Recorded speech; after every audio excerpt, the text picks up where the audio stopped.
जी दोस्तों अस्सलाम वालेकुम जी। मैं इधर खड़ा हूँ बराबर सुपर मार्केट।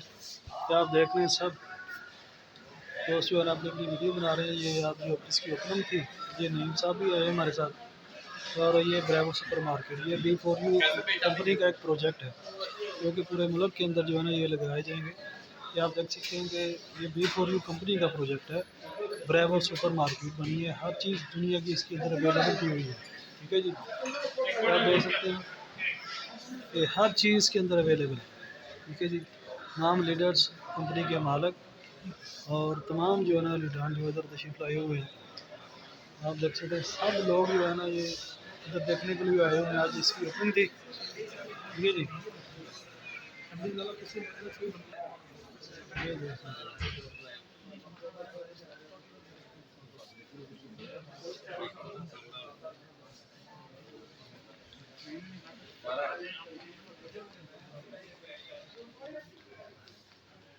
प्राइस वगैरह ऊपर लिखी होती है। जी सर।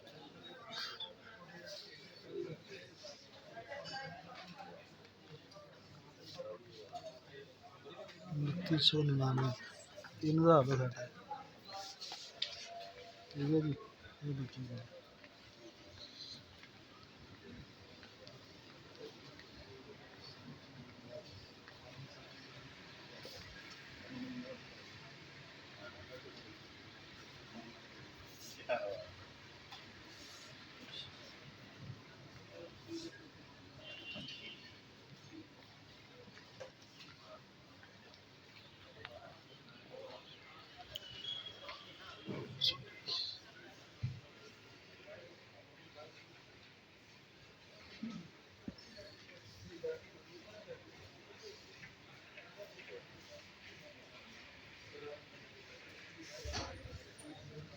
ये देखिए ये काम ਇਹਨੂੰ ਕਹਿੰਦੇ ਨੇ ਬੇਫਾਜੂ ਪਾਵਰ। ਕੀ ਕਹਿਣਾ? ਪਾਵਰ। ਹਾਂਜੀ ਵੀਰ ਜੀ हैं अल्लाह दे बंदे पहली बार स्टोरी। हाँ तेरी विच वीडियो भी बन रही है साड़ी, तो तेरी नाल गल भी कर रहे हैं मोबाइल तो। ठीक है ना, बराबर स्टोर दे खड़ते हैं। ये B4U कंपनी का जो प्रोजेक्ट है नाल साडे नाल नईम साहब आए हैं जी। नाल असीं तस्वीरां ला रहे हैं जनाब, नाल असीं वीडियो बना रहे हैं। ठीक है जी, यानी कि जिहड़ी दुनिया की हर चीज़ है जिहड़ा ना वो तुहानूं इत्थे मिलेगी। ठीक है ना, हाँ जी, भांडे तक। ठीक है ना, ये हुण असीं थल्ले नूं जा रहे हैं।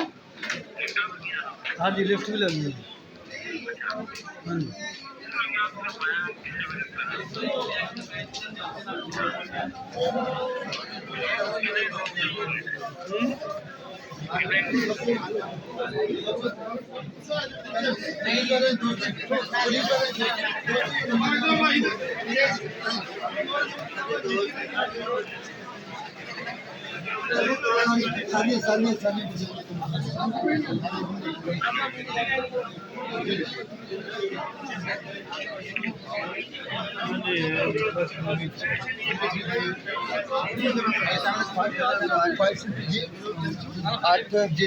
Five 6 9